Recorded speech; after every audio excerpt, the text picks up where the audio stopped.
Greetings! I have a special announcement just for you. Join me Sunday, December 29th at 4 p.m. for an Under the Moon Gate New Year Intention Setting Workshop. During the workshop, I will lead us in a dream-finding meditation. We will journal to our inner subconscious and manifest together the seeds and goals for 2025. 2025. Tickets are free and online now at newyearunderthemoongate.eventbrite.com. I cannot wait to welcome the new year with you.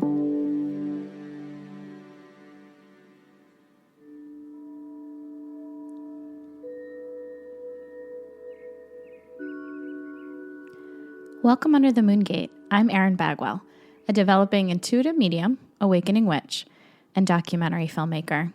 I'm sharing what I'm learning about living from the dead with stories and interviews to inspire us to find the magic within. Oh, how is everyone? How's everyone doing? How's it feeling?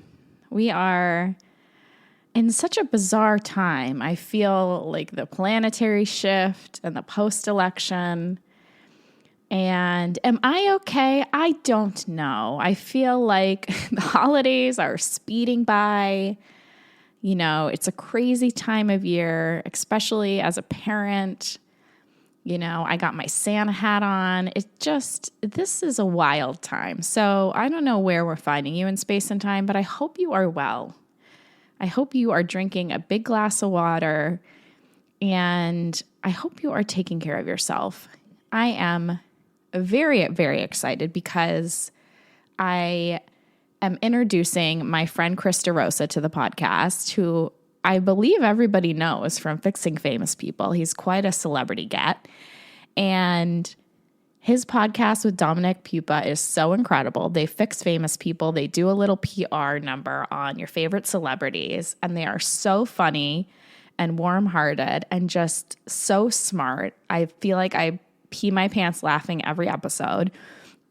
And I have had the pleasure of being on their Patreon as their co-host for Fixing Dead People, where we will dive into our favorite celebrities who passed, like Whitney Houston, Marilyn Monroe, Anna Nicole Smith. And it is just such a fun experience to channel and then talk about and celebrate these incredible women. So Chris and I have been friends for a while, and I thought, why don't we bring Chris on Under the Moon Gate and do some listener questions and get a little woo-woo and see what happens. And it's a really fun, beautiful episode. We go in all different directions. We talk about signs. We talk about ancestors. We talk about spirit babies. We talk about manifesting, time. Gosh, we go everywhere. So buckle up. This is going to be a really fun episode.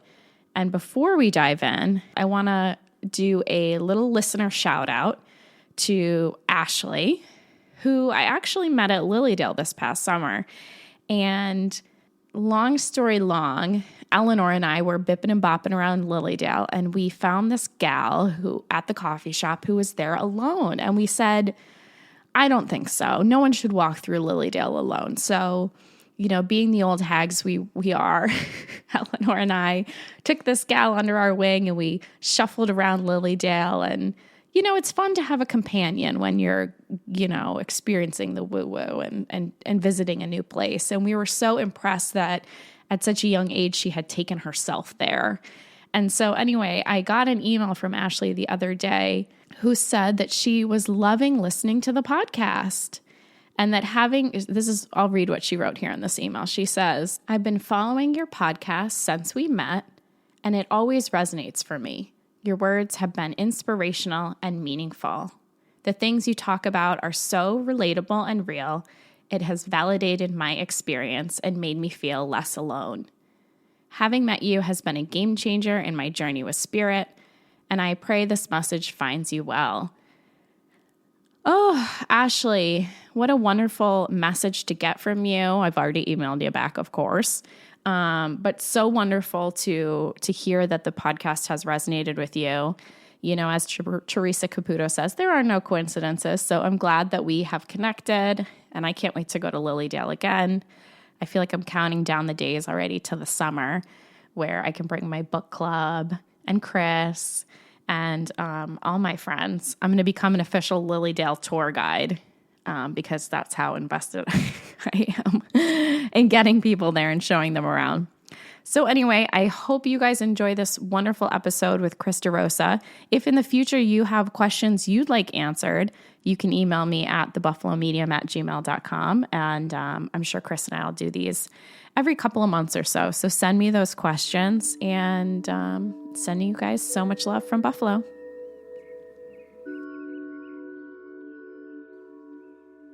Christopher DeRosa, welcome Under the Moon Gate. I'm glad to be here. I'm so happy to have you. I feel like you've been with us in spirit for quite a while. I've been with you believe in your text messages is what I've been in, and being like, do this. What about this? Blah, blah, blah. Sure. Sure. As a quiet ghost supporter, if you will. Yeah. We should tell the people how we know each other. It's so weird to think back now because we've known each other for so long and so intimately that we met in Chelsea Devantez's, at that time, Celebrity Book Club online. And friends have told us since that I forgot about this. You and I were the first two to like have convos outside of book club. I wish I could take credit for finding you on Instagram. Did I? I don't know. I think we found each other, I'm sure. Yeah. Because I think when we both realized that we did something similar, like you are your documentarian, I work in television, I was like, oh, this is someone I should like talk to and at least like have a networking situation with beforehand. Yeah. Little did we know that. I just thought you were so fun. But great. I was like, who's this fun little sprite? Like, I got to get in there. And then little did anyone know, let alone us, that I would be the second father to your children. Yes, my daughter Ginny will accidentally FaceTime you quite frequently, thinking you're her father. Just like a problem. I like to have handsome Italian men, around in my life, and as we all should. And now it's like Ginny's just hitting me up. Like, we're just like FaceTiming just me. It's not like her thinking she's FaceTiming her father. She's just calling to say hey and show off her new hairstyle. That's true. She was like, I got a haircut. We got to call Chris. Yeah. Did she really say that? Or did you're on the speed dial. Oh my God. That's incredible. I love that. I wear that as like a badge of honor. Oh, you should. I mean, she's a warm heart. She's pretty outgoing, but once you're in her circle, like, she keeps you. Yeah. I love that. I thought it would be fun to bring you out of the shadows, so to speak, and have you part of our little conversations here about spirituality. We're going to do a Q&A episode and get into some listener questions. But before we do, Chris, I'd love for you to ground us down into your spiritual beliefs, practices. Where are you coming from? Oh God, where am I coming from? That's a great question. Always been very curious about the things that you're up to on this podcast. I've always felt a very intuitive person. Yes, definitely you are. Anyone that looks at my astrological chart would say that I'm a very intuitive person, or at least I have the proclivity for intuition. And I do feel that I do have that. I don't know if I'm a medium, but like, I do definitely feel there are times that I know I'm going to see someone and then I see them, or I know that something's going to happen and then it happens. Or I know, like, there are times when Hassan will walk in the room and I already know what he's looking for, and I'll tell him what he's looking for and he hasn't even said anything yet. And like, I can't explain how I already know that, but I do. Yeah. It's a little claircognizance. My mom, when I work at the toy store and my mom calls, I always know it's her. Yeah. I'm like, there she is. Yeah. Walking towards the phone. Yeah. Yeah, I have that, like, for sure. Mm-hmm. Yeah. I love it. And so that's really like basic astrology knowledge. What is your astrology? Tell the listeners. Cancer sun. I'm born on July 22nd, which is the last day of Cancer. And I was born on a solar eclipse. Sun is in Cancer in the 12th house. Mm-hmm. Then my rising is Leo, and my moon is also Leo. You're so Leo, yeah. Yeah. Many people are like, I can't believe that you're a Cancer. Like, that makes no sense. But I love the Cancer because you have a softness to you and a sensitivity that's kind of like folded into the Leo. So that makes perfect sense to me. And Hassan will tell people, like Hassan told Chelsea this the other day. He was like, "Oh, I have to like pull things out of him, like how he's feeling." And I'm like, Mm, "Yeah, that's the cancer. Like when I'm at home, like I'm shut down." a little secretive. Like Hassan's like, "Are you alive? Like hello?" Like you know, like he'll be like, "Are you? Do you have a pulse?" And I'm like, "I'm in a comatose state. Like please let me be." Yeah. You know, and Well, whereas he's ready to like be up to stuff, and I'm like, I'm up to like my eyelids. That's what I'm up to. You know what I yeah. mean? Like, and then, but then outside the home, I'm ready to go. That's when Leo's coming out. Have you ever taken any astrology classes? I have, and I've learned a lot about them and like reading charts and stuff, and it's been really fun. And then you know what the thing is? It's just so sad. Is like, then I kind of was like, oh, I could like do this and like be a astrologer and like have this be a practice that I do. And then Hmm. there were all these astrologer influencers that were popping up, and they were being Sure. very exclusive, not inclusive, and Mm. very not. I wasn't into them, and it was What do you very mean? How much are they being exclusive? just very like oh, and then there's this, and then obviously we all know this, and blah blah blah, and this and that, and this and that, and like Just just like an attitude? very like not there to teach, but just to be like, I know all this. I don't know. It's Mm. hard to explain, but it turned me off to it, Yeah. and I feel like I also didn't want to actually like it's not something I would like do as a job. It's like a fun hobby, but it's not something I wanted to like devote my whole life to. So then I Sure. stopped. But so I have it, but I would love to like learn more. Are you a fan of Heidi Rose Robbins? Do you know That's her? who those were my original classes were like her online courses that I took. Yeah, I've taken some of her stuff too. Yeah, She's and great. she's really great at explaining the way that she articulates the signs is it really helps. Yeah. Should we dive into some of these questions? I think we should. Let's do it. Would you like to read the first one? I'll read the first one. Okay. I want to run a vision board making event at the library. Tips? I Mm. wonder who this was, by the way.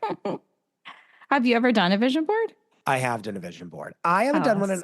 in a long time, and I feel like it's worth doing again. I feel like, Mm. and not even doing the vision board, but maybe even just like collecting the photos that you would put on the vision board and putting it in a folder on your computer is it makes you think about what you actually would put on there. Mm. Yeah. You know what I'm saying? Like when Like people are being like, intentional. yeah, like what are your hobbies? And you actually have to like name your hobbies. I'm like, what, being annoying? Like that's not a hobby, you know? So then you have to like really think like, what do I like to do?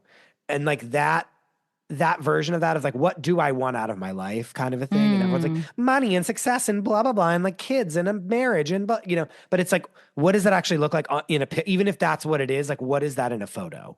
Yeah. I like that. Mm. Well, we're coming up on the new year. It's a beautiful time Yeah. to kind of visualize and figure out what's next. I mean, if I had a tip for this library, I would say if you can lead people in a couple of deep breaths before they start, to really tune into themselves, to take stock of kind of where they're at emotionally, because I feel like we tend to just like get in there and start like chopping away and doing it, da, da, da, Yeah. da, Like you hacking know? with the scissors. Yeah. Yeah, like, and we need to take a deep breath, Yeah. center. And I might even ask people to write how they want to feel. You know, what is this year? How does it feel?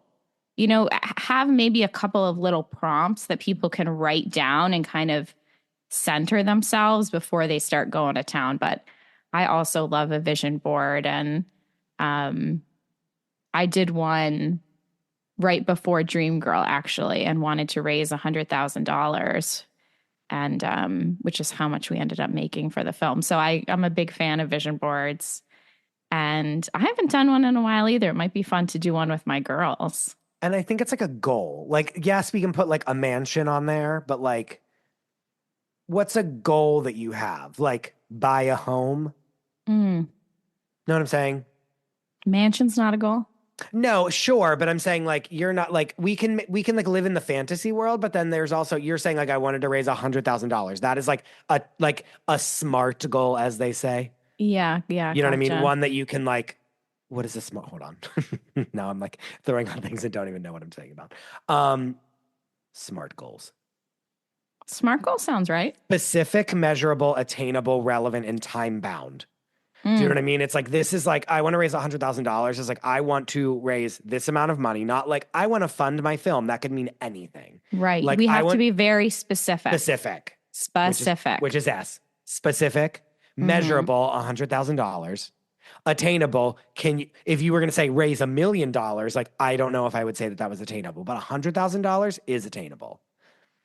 Relevant, like, are you, again, you were like doing this to create a film that you already wanted to Well, make. to be honest, I hate to sidetrack your acronym, but I did the 100K before I knew the film existed. Really? I did. Yes, that's how much I wanted my salary to be. I wasn't really Oh. I didn't know one way or the other like where the money was going to come from or what, but that seemed like a sexy number to me as a Okay, so that was going to be, 24-year-old. but that was going to be your salary. Yes. Well, that's relevant, I guess. It's still a number that I felt was attainable in some capacity. Yeah. And then ended up being the number that I raised for the film. So just kind of once you put a number out there. Yeah. And then time bound is like, is this like 10 years in the future or like this year coming up? Like, if you're doing this like New Year's, like, this is for this year. Yeah, That gets people thinking for rather than sure. like a picture of like Bora Bora where they want to go on vacation one day. Do you know what I mean? Like, you can get Yeah. very, I don't want to say the word superficial because what's wrong with that? But like, you can get very like, oh, like, money, cars, and clothes, and be so like, yeah, or you can be like, I want to go to this specific place that I want to go to. Like, I would put like Tokyo, Japan on mine Mm. because I really want to go there. Do I think I'll go there next year? Maybe not, but I want to go that'd with be, you. I'll go to Tokyo with you. I know I want to go so bad. I just want to eat so much ramen. Me too. Oh, you're a ramen fiend. I am. You're a ramen fiend. Every place, Me and Sal. every city I've been to with you, minus Las Vegas, we've eaten ramen together. Really? Yeah, Well, I love it. yeah. I do love it. But that is what I think. That's my tips is like SMART goals. And again, just Hmm. Google SMART goals and it'll come up immediately. And like have it be for this year. Yes, I like that. And focus on how you want to feel. Yes. I think take the focus off things and focus on how you want to feel. I think that'll tap into some subconscious goals and things you might not recognize. That would be fun. Or like, how could you like combat your worries? Hmm. If you're like feeling nervous about blank, like what is the solution to that? Can that be on your vision board? Hmm. Now I want to do a vision board. Yeah, I do too. Can we come to this library? We're going to be there. All right. Next question. Can guides help us with career decisions? What exactly is their job? This is such a great question. And I want to do kind of a longer deep dive on guides because I think there's so many different facets of guides. But I'm going to use Chris as an example since he's here. I did a reading for Chris a while ago where I channeled in his grandmother, and she had a lot of career advice for you. Yeah, she And did. she was very in your corner about certain things and certain creative projects. And I don't remember if I told you, but I hope I told you that when you're moving through, your podcast and you're making asks that you call upon her. Yeah. That you ask her to come through, that you ask her to help with emails. The more specific, like we said, you can be with your asks, the better. I have a candle that I actually got from my Aunt Karen when she passed, and I light it every time I have to do something really important for the film. If I'm making a big ask or sending out a scary email, I'll light it and then I'll actually put my nanny's picture next to it. And I'll be like, okay, ladies, Yeah. Like, get time it to do it. going. So absolutely, your guides can help you with your career, your family, your love life. I ask my guides to help me clean my house as a stay-at-home Oh, mom. that's a great I'm ask. like, please give me the energy. Send me like all the, invisible beings to help. Like I need like anything I need help with. Finding a parking spot, that's a great one. Yeah. Um, Army Hammer's mother prayed to God about that in the interview that I listened to. about her parking spot. Yes, it was horrible. Should we bring out the elephant, the army elephant in the room, and No, you can we're ask your not. question? We're not ready. We're not ready for it yet. We'll talk about it after these. This is more important. But um, from what everything you've told me, it's very much like you need to ask for help. Like my grandmother's not going to come down and be like, "Here's help for you," No, when you're like not paying attention. Like I need to be like, "Grandma, please help me with XYZ specific thing. correct. I'm emailing blank celebrity. Please help send me good energy so that they will say yes to coming on my podcast." Right? Correct. Okay. Yes. And you can say that, like, some people pray, some people meditate. You can say it in your mind's eye. You can say it out loud. I'm constantly screaming at my guides, like, help me. However you want to do it. And the other thing is, I will say about guides is, it can be people people who've Sure. passed, Sure. who you love that are close to. Everyone has a guardian angel. So there's different Okay. levels of guides. There's different, and actually, I'm going to link a book that's called, what's this book? Hi, this is Erin from the future. The book is called Ask Your Guides, Calling in Your Divine Support System for Help with Everything in Your Life by Sonia Coquette, and I'll link it in the show notes. I want this book. It's a great book because it talks about your spirit board. It talks about your angels. And, I don't want to get too into your higher self or your guardian angels, but it's basically like an elevated version of you. So you can name your angel, you can have conversations with them, and they're basically like the highest, most elevated, calmest, most in sync version of yourself, your highest self. And so I find it to be very helpful in moments of, distress or confusion to call upon a higher channel. But this book helps you write out what are the attributes that your angel has? What are they bringing to the table? What are your best qualities? So it's kind of a really cool exercise. Yeah, I love that. And you can name them and talk to them. And this is something I do with my oldest daughter. I'm like, where's your angel in the room? Can you feel her energy? And we'll try to figure out where our angels are in conjunction to each other. So guides can be all kinds of things. There's definitely more to go into with guides, but ask them for whatever you want. Ask them for help. I will say I'm going to say this 1,000 times in this episode, you have to believe to receive. Yeah. The bell doesn't jingle anymore if you don't. If you don't think that this is going to happen, if you think that this is a hoax, if you think I'm crazy, which is all fine, it's not going to come to fruition for you. So you really have to lean into believing in however that feels for you. Yeah. I would like a Erin's favorite things or a Erin's starting point guide of here are the books you should read to start. Like what you're just saying about guides. I think I have a resources page somewhere, and I did it for that one workshop, but I will post it. No, you need that needs to be something we expand on Under the Moon Gate, because I need you to be telling me what books to read instead of me just out in the sea alone without. Of course. Up There's a lot of creek, as they say. There's a lot of misinformation out there, and it is hard to find good books specifically. I'm still looking on good books about fairies and elementals and things. It's hard to drill down on stuff that isn't credible. Yeah. I want them to go through your test and it'd be okay, this one about guides, cause I'm down. Here my credit card's in my hand for this book about guides. You know what I mean? I'm down to clown. Yes. So what goes on? But I wouldn't be doing that myself. But now that you're telling me here, you'll learn all about this in this book, I'm good to go. Yeah. It's a great book. Highly recommend. I wish I could remember the name of it, but I know, really. Link it in. Clearly not that good, Erin. We will link it in the show notes. Okay, great. Shall you lead us into the next question? Yes.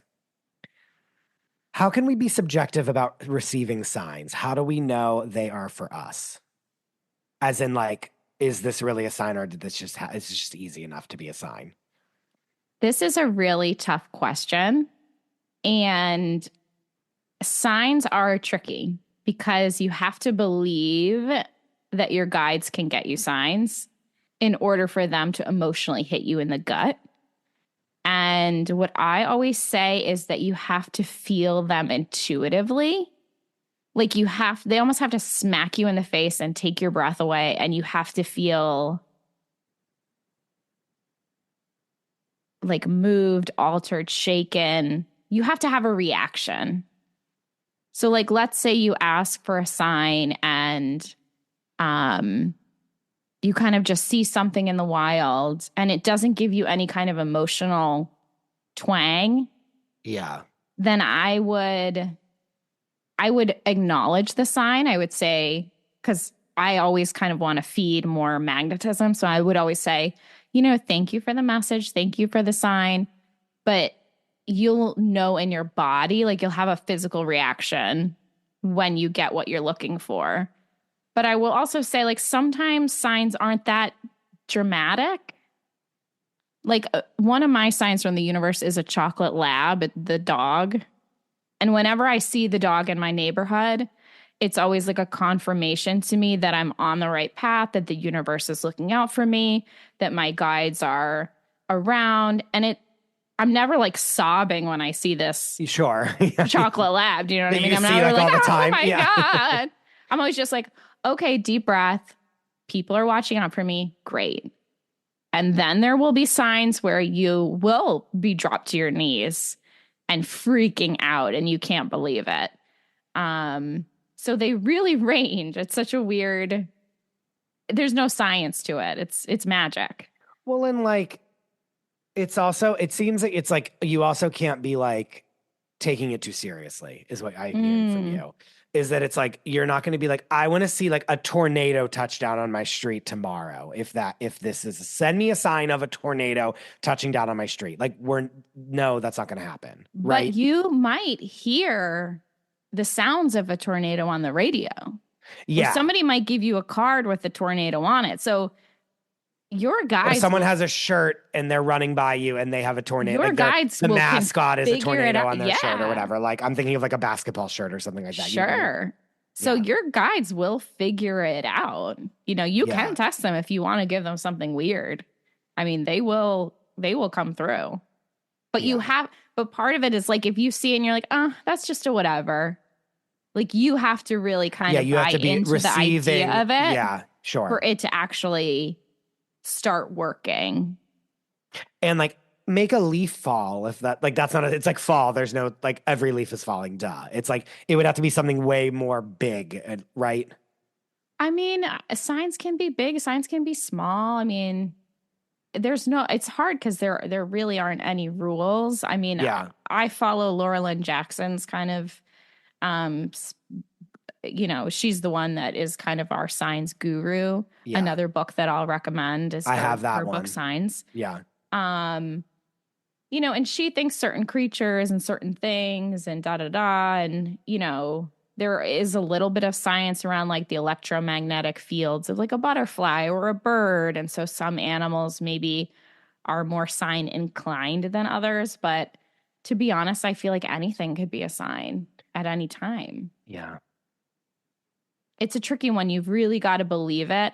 I actually did a workshop about signs that is behind our paywall. But if somebody DMs me and wants a link to it, I'll send it to them and they can take our sign 101 on how to receive signs. Because it is such a fun practice once you start getting into the habit of it. I mean, I get signs maybe like 4 or 5 a day from my guides. Well, that's exactly the point is like you get 4 or 5 a day. That doesn't mean that like it just is what it is, right? Like you're like, you have the sign and that means something, but that doesn't mean like your whole life is going to change tomorrow. It means that like someone's acknowledging something that you've wanted. Correct. And yeah, absolutely. It means that to me, it's a validation that I'm on the right path. It's that ancestor saying hi. And then, sometimes I'll be like in a really shitty mood and I'll be like really depressed or really like, just not with it. And then I'll see something and that like lifts me beyond, so it's, you want the payoff when you actually need it, but you need to kind of do the work every day to get them. Yeah. Yeah, you're not just asking for signs once and then you're like, okay, I'm good. Like now I'm just gonna get signs all the time. Like it's a constant conversation between the two. It's a constant conversation and an acknowledgement. Like I saw some cardinals today and I was like, oh, is that a sign from somebody who would send me cardinals? And I was, trying to talk to myself and say hi to whoever. Like, I'd love more cardinals. Like, send me more cardinals. Like, you have to have the conversation that I am seeing them, I'm acknowledging them, I'm welcoming more of them. Interesting. What's interesting about that? No, it's just interesting of that. Of like, oh, this could be a sign. Like, let me see if let's test it. You know what I mean? It is Mm-hmm. somewhat scientific in that way, where it's like, okay, now I'm going to ask again, and if it shows up again, then maybe that's significant. Yeah. And sometimes, like, I was going to go to this really expensive conference in New York, and I was like, I don't really want to spend the money, but I kind of should go. And I was like, well, if I get 3 of these signs from this lady, if I hear from this author 3 times today, I'll do it. And I have till the end of the day, and I want 3. So I made it hard because I didn't want to go to this thing. Yeah. And then, wouldn't you know it, the lady who wrote this book that, I went to go see liked something I posted on Instagram. And I was like, fuck, that's 1. Yeah. And then I had a conversation with a friend and she brought the author up. And I was like, oh, that's 2. Like, so things Okay. happen where you just have to kind of, if you ask, and you can put deadlines on things too. I need to see by this time because I got to book a flight. Did you get number 3? I did get number 3. What was that? I wish I could recall. She emailed you directly and was like, hello, please come to this conference. Exactly. I think I probably saw like a red string or something, which is, about the book she wrote. But yeah, I did. I got the 3 and then I was like, okay, this is it. I got to get it together and I go to this thing. Boom. Boom. Wait, when did you do this? Did you go yet? Yeah, it was this summer. It was the Mary Magdalene conference with Megan Watterson. God bless. Nice. Yeah. Next one. Oh, I'm reading it. If you ask for a sign, how long should it take? I asked my mom for a rainbow, but I didn't get one until 2 days later. Chris, what do you think about this? That's not that long for a rainbow. Rainbow's hard. Like that's a lot to do, right? Yeah, that's a big one. But again, like, is it a rainbow like in the sense of like a rainbow in the sky? Like, yes. Yes. She sent us a picture of a rainbow in the sky. Yeah. But did you see any rainbow sticker or like a rainbow emoji or like a rainbow? Like, we're thinking a rainbow that you look at the sky and there's a rainbow in the sky and you take a picture of it.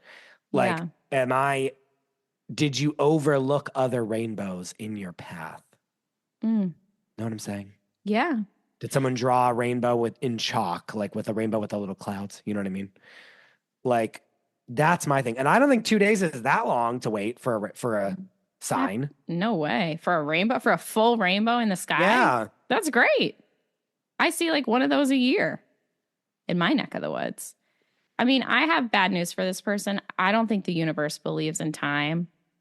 So I think you could see a rainbow in a year and your mom could still be talking to you. Yeah, you could have seen a rainbow 3 months ago and that could have been your mom. Like, I think the time continuum of signs is confusing. I told this story on the podcast about how when we went to Las Vegas, that you guys stayed at the Flamingo Hotel. Yeah. And when I got back from Vegas, I was like, I want my grandma to send me a sign, but I want it to be like a billboard. I want like a really big sign. Like I kept going on and on about. And then I had this dream about the flamingo, which is a sign from her. And she's like, the whole hotel was flamingos, you idiot. Like there were flamingos. It says flamingo with huge letters and like neon lights. Yeah, and there were flamingos like in the lobby. Like I flooded that thing with flamingos. You were not paying attention. Yeah. So, and I was like, oh, that's an awesome sign. Like, thank you, But sometimes things come, things go. I actually have a rainbow story. My mother's brother had sent her a rainbow. And we got some news about some family health stuff. And everyone was really upset. And it was an emotional day. And we were looking out the window and I saw this gorgeous rainbow. And I was like, oh, that's from Uncle Ron. Like he showed up. But I gave my mom that reading like a year ago. but I always kind of held on to he's going to come through when we need him. And that's the other thing about signs. I feel like I know I can be a little bit needy about wanting my ancestors to send me stuff because it's fun and because it's validating. But you're like open for business. That's the other thing. But they're really going to come through when you actually need them. Sure. Okay. They're really going to send you something when you're like dead in a ditch. Sure. So, you know, What about be patient. Yeah. And I think too, it's like you got to put a time, like you said, put a time cap on it. Be like, I need to see a rainbow today, mom, for this person. Not like, I want a rainbow, end of sentence. Like, be specific. Yeah, be specific. Right? And you've got to believe too, when you see the rainbow, you've got to acknowledge it. Yeah. Let it wash over you. My turn, right? Okay. Mm-hmm. How can you recognize a message from a spirit guide? If you have heard that you have one, but have never felt a message yourself? I mean, I think I can answer for it. The answer is you got to ask for one. They're not going to just send you a message that you don't know. Mm-hmm. Right? Yeah, absolutely. I think the other fun thing is that the way this person wrote it says, you have heard that you have one. Yeah, but like but we all have them. You've never felt a message. In theory, we all have them, right? Yeah, absolutely. I mean, the other kind of fun thing about like spirit guides, and we've, channeled Whitney Houston before. It's like, if you love someone in their past, you have the ability to tap into their energy. Like after we channeled Whitney for Fixing Dead People, which we'll link in the show notes. Thank you. I texted my friend Caitlin, who's a fantastic musician. She's going to be on the podcast later this month. And I was like, Whitney's available to you. Yeah, like use her energy. She's tech-avail. She's tech-avail. I sent her a voice note and I was like, she would be a great guide for you. Like, pull in some of that energy. Like, wouldn't we be so lucky? So I think the idea of spirit guides can be confusing because it can be ancestors and it can be dead people and it can be even pets that have passed and it can be. And it doesn't, but this is the thing, it doesn't matter who it is. Like your guides are your guides. Ensure that you have to like identify who they are. Yes. Like, and you like if you to do want that, to, but like you like to do that because you like to know and have all that. But it's like, if you're just starting to do this, like if I'm just starting to do this right now, I don't need to like speak to the specific person. I can just have an overarching situation happen. Right. Yeah. I mean, what I would say you could do, I think one of three ways. You could say an ancestor that you loved, a grandparent, a parent, sibling, whoever. You could ask them to be your guide, work with them.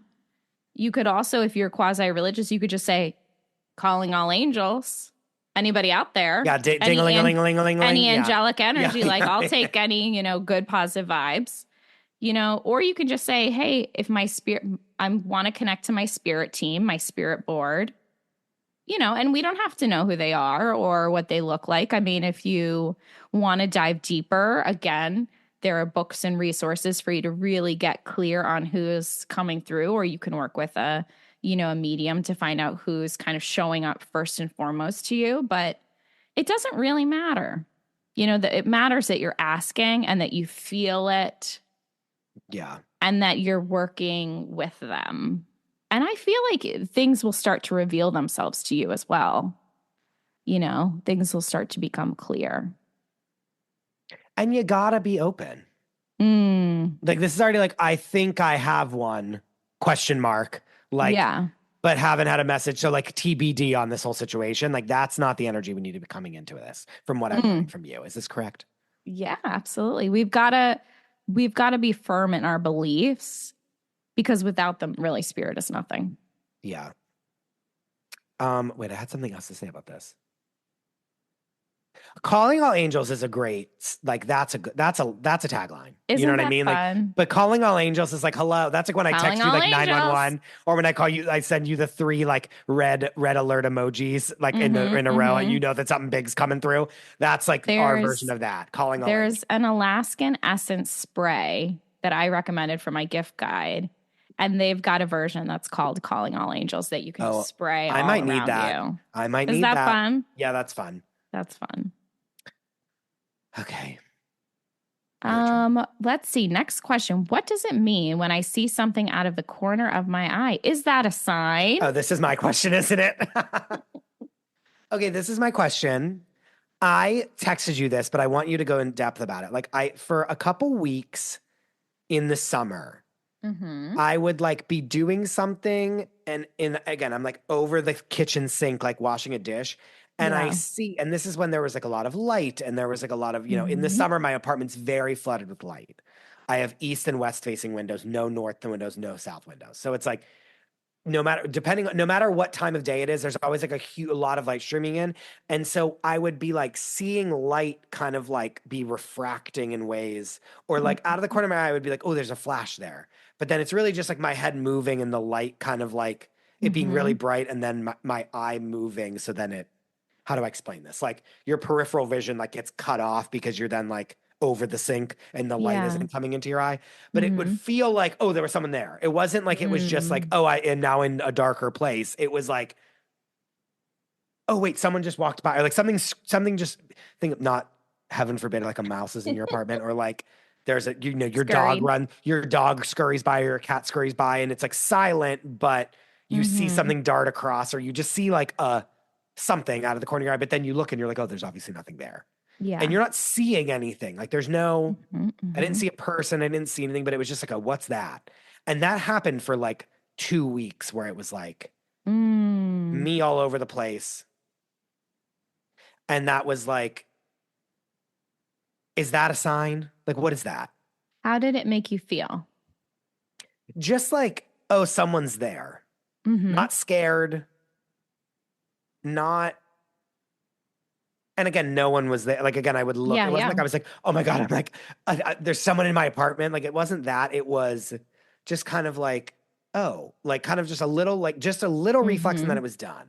And Mm-hmm. that's how it felt. Like, is that someone nagging me from the other side? Or is it just very bright in my apartment and I'm making it up?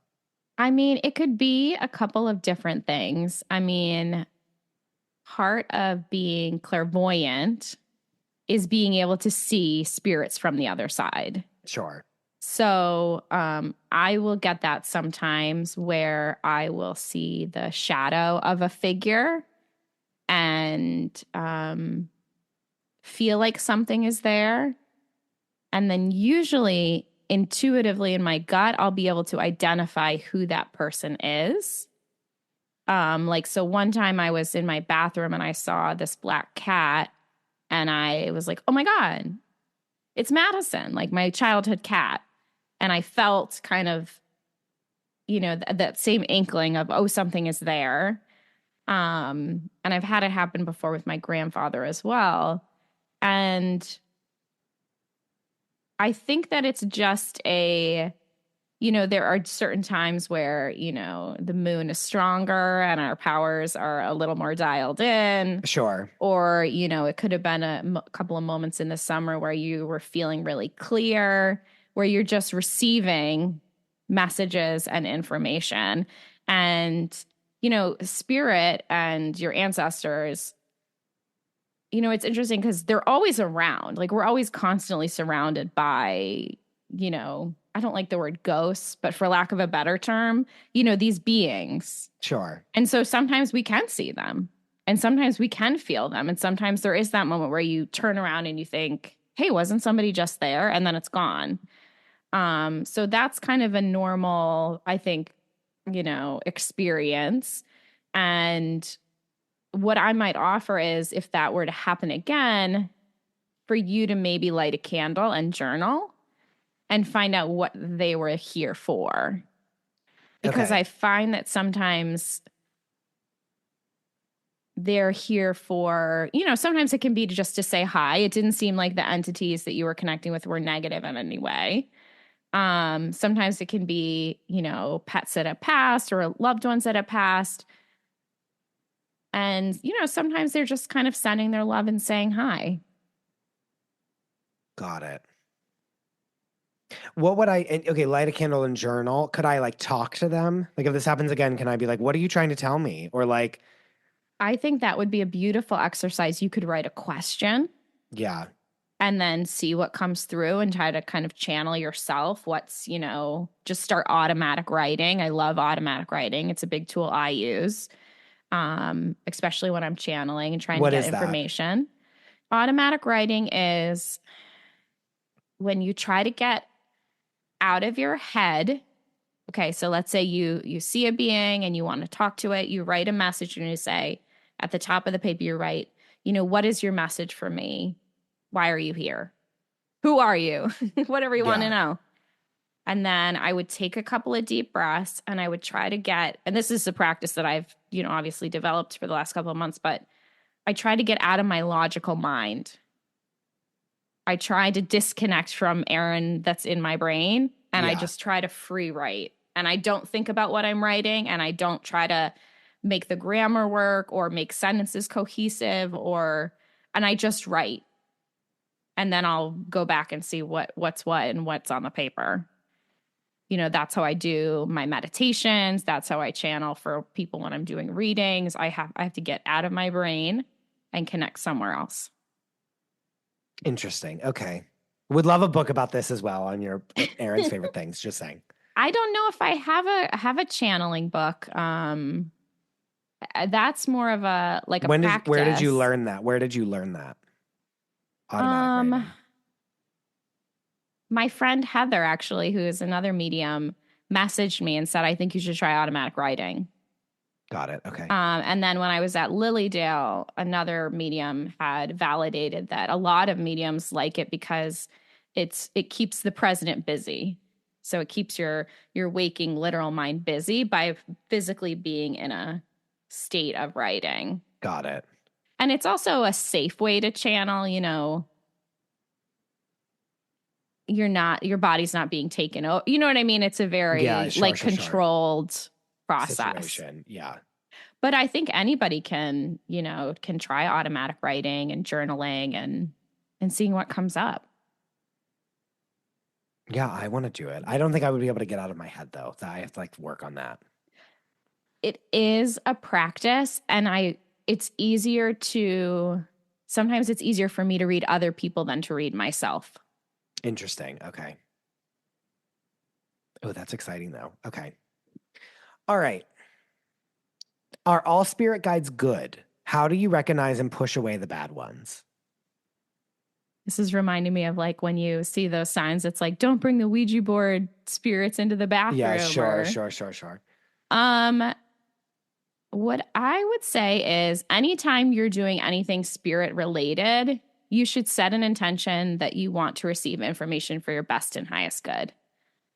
Period. Just as a blanket situation. Just to blanket situation. Just so we're clear, everyone involved. Yes. Blank, blank, blank. Yeah, because I think you can get some lower frequency guides and energies and entities that, are kind of mucking around. And we just want to stay bright and clear. I really don't focus a lot on negative energy at all because I'm not interested in receiving it to any capacity. But I think anytime you meditate or anytime you journal, channel, do anything in the spirit realm, I'm looking to connect with energy that's for my best and highest good, period. Okay, so you're setting the intention this is who's welcome here. Correct. Kind of a thing. Versus being are you a good witch or a bad witch? Whenever they come to you, right? Yes. We only want to receive, and even if I'm channeling for somebody else, we only want to receive good energy, right?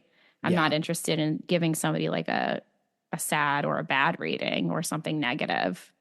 So yeah, it's important to keep it light, to keep it bright, and to receive, best and highest good. That's how I phrase it. But you can phrase it any way you want. That makes sense. There's protection books you can read and protection spells and, people imagine themselves in bubbles. I mean, there's a million ways to do this if you really are feeling also you want to get grounded in good energy. To be honest, I don't do any of that stuff. I really am just this is what I want. This is what I want to receive. Here's who's I'm welcoming and here's who I'm not. Yeah. Yeah. That's my friend's mom has some Sanskrit chant that is on a loop on an iPod Touch that plays at all times, and she brings it with her everywhere, and it's very low, but it's always playing near her for protection. Oh wow. Isn't that wild?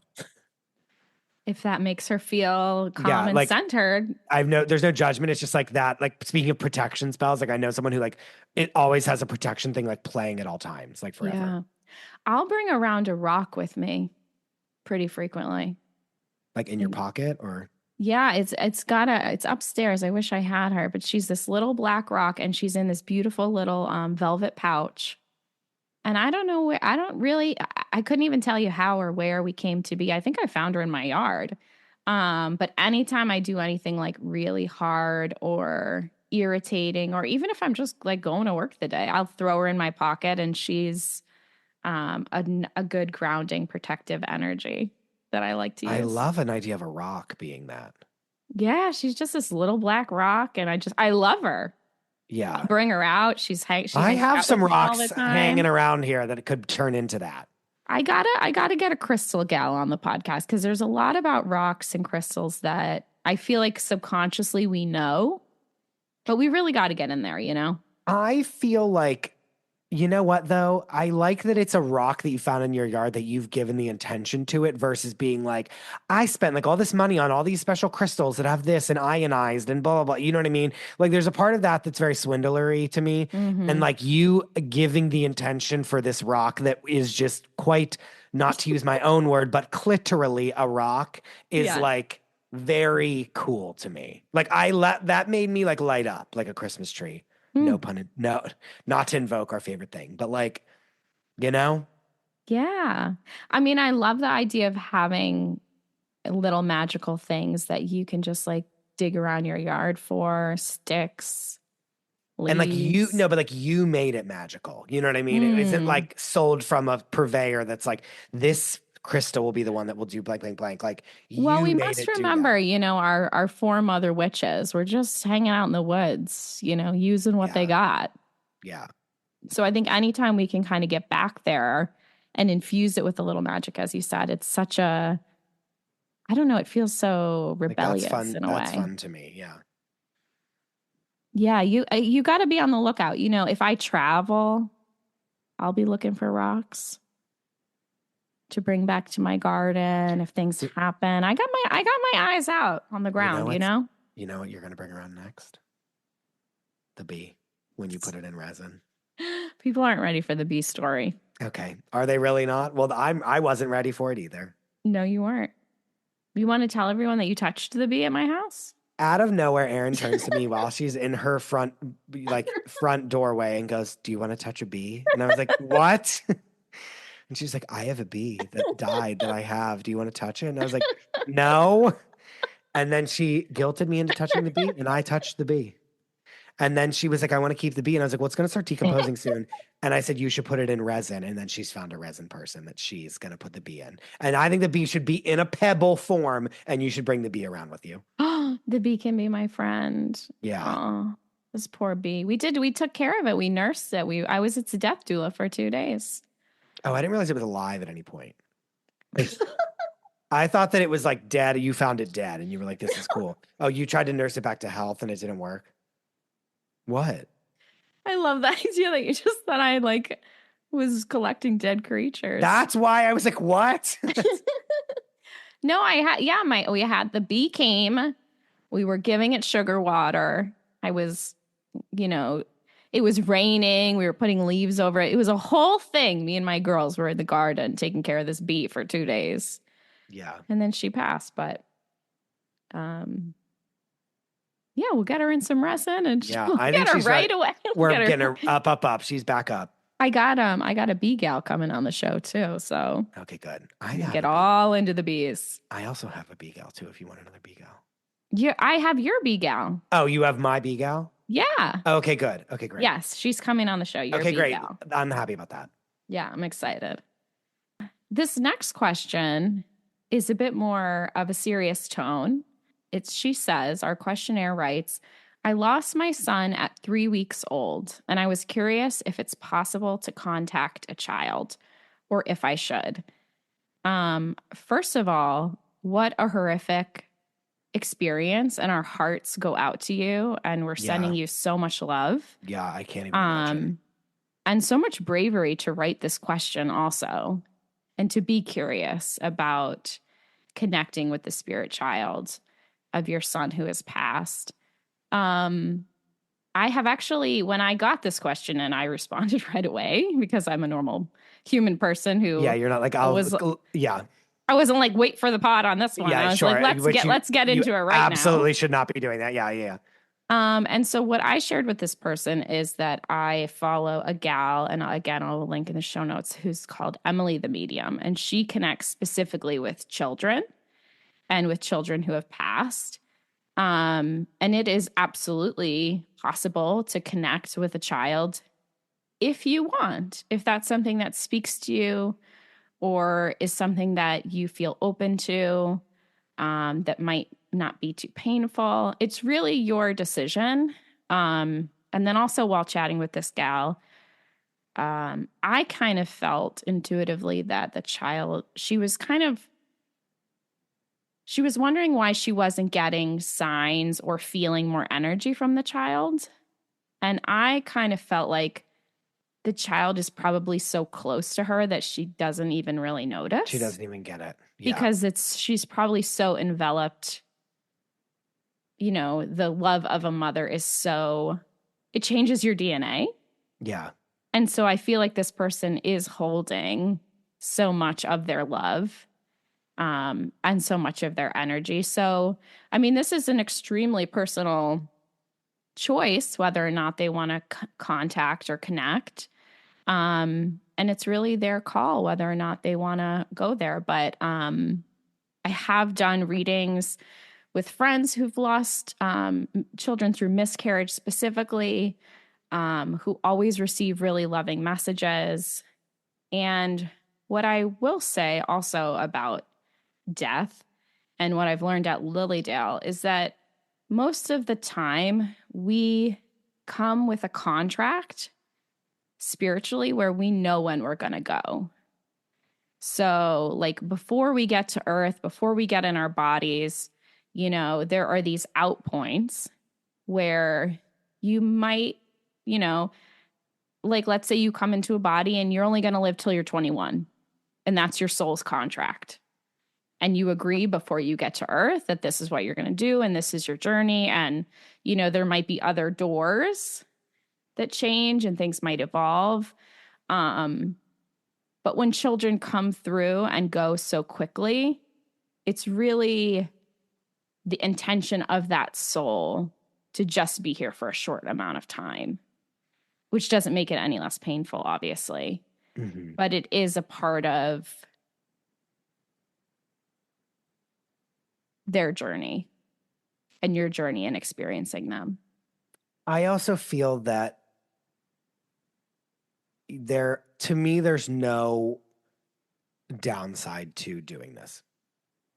In my opinion, I know I don't know. I'm not the person, but to me, I feel like if you want closure or solace, I feel that it's there for you. Mm. If you would do this, do you know what I'm saying? Like, I don't feel that it would be I don't think you would regret doing it. Yeah. And that being said, I would, you know, I don't have tons of experience with children's energy. I have done a few readings for kids here and there, but I would also be happy to just take a whack at it. Yeah. And see what we can get and see if what we could channel, and help this person if they felt like they were open to it. You know, again, I hear you that there's no downside, but also I would be sensitive of reopening a wound. Sure. I mean, no, fair. But that's entirely up to the person whether or not they feel comfortable and confident. But I would imagine there'd be quite a few messages for you about this experience and quite a bit of support for you as well. Yeah. So I do think it would be a lovely experience if that was of interest. Yeah, I don't see I don't see a downside to this.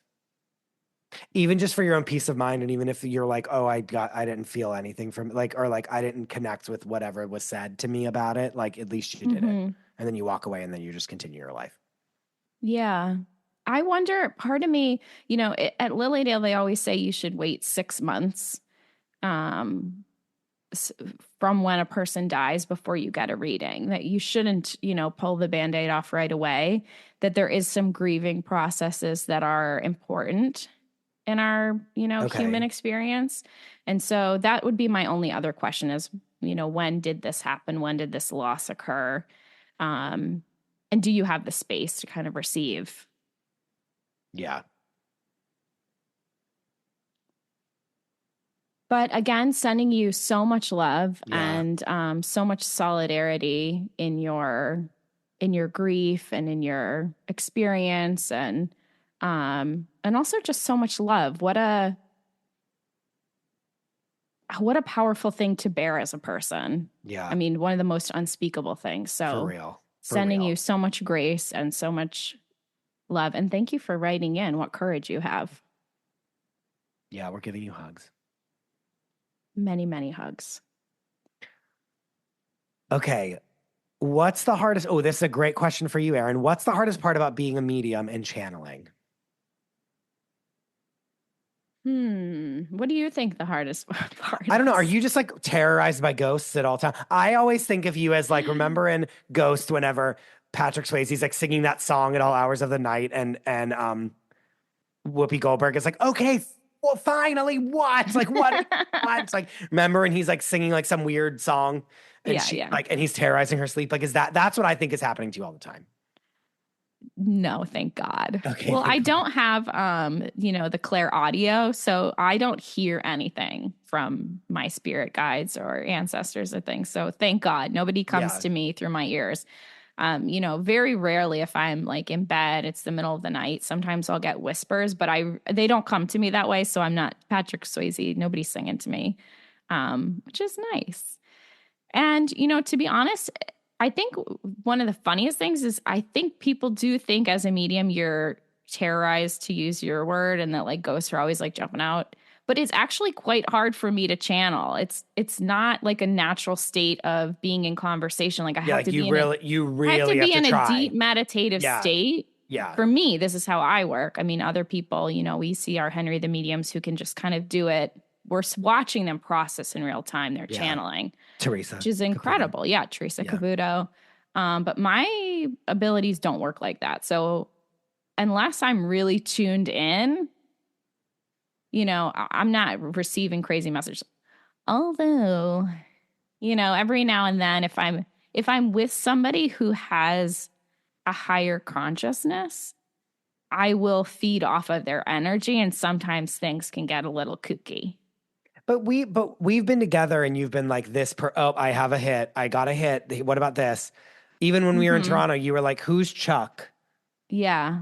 And I was like, "I don't know." And then I had to call my mom and be like, "Who is Chuck?"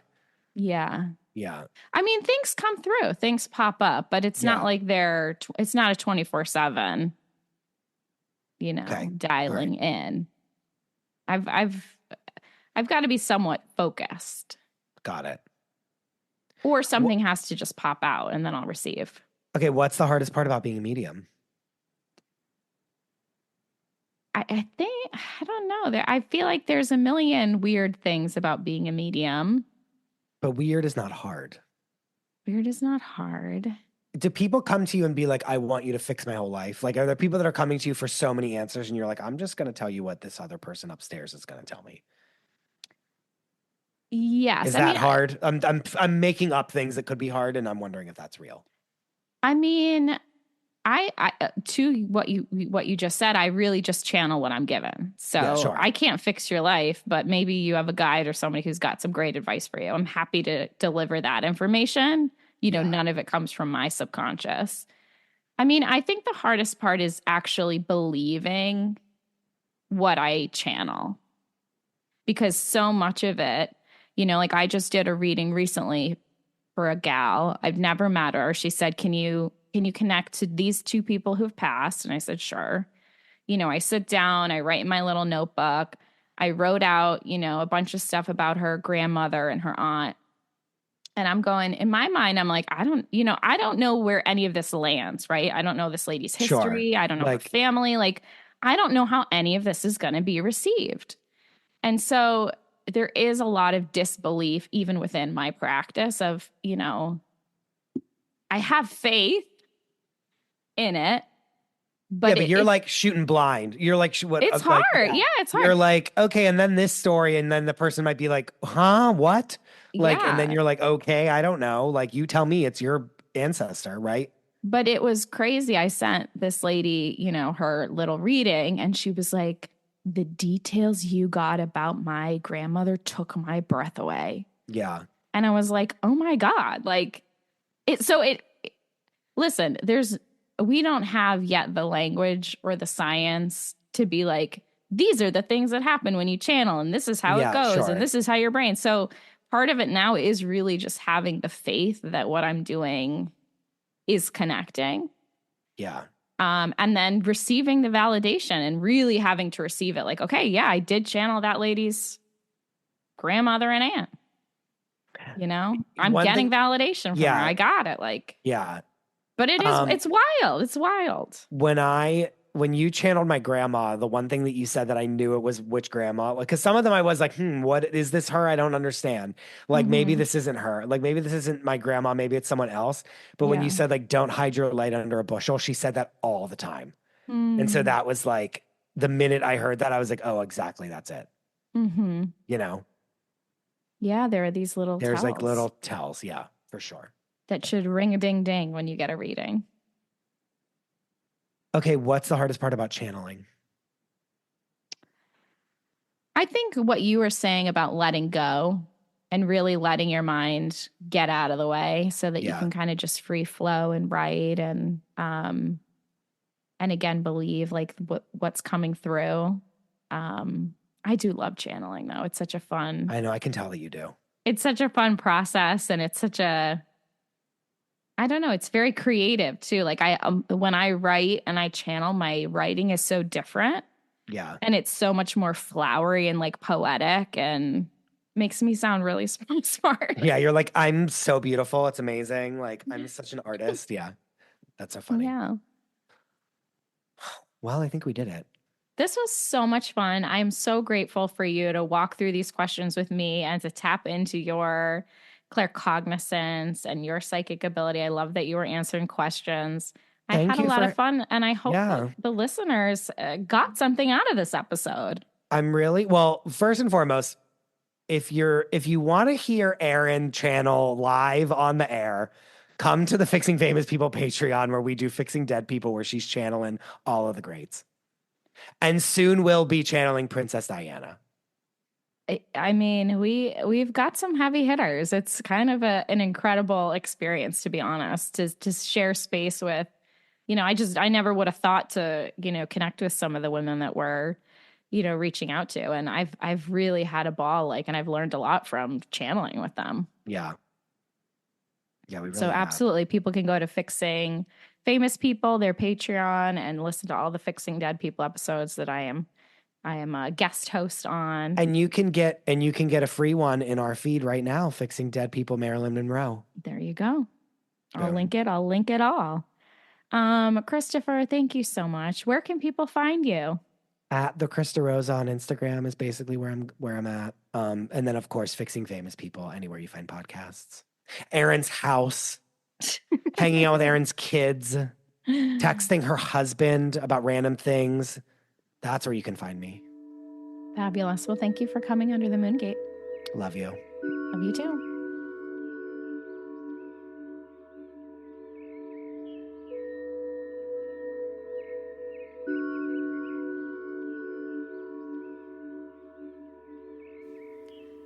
Under the Moongate is produced and hosted by me, Erin Bagwell. And to learn more about my new documentary about the Forgotten Goddess era, the Burning Times, and a modern woman's quest for divinity, visit theresurrectionofthewitch.com. And pass the magic along. Rate, review, subscribe, and share this episode with a friend. Plus, if you want episodes delivered to your inbox, you can join me on Substack as a free subscriber.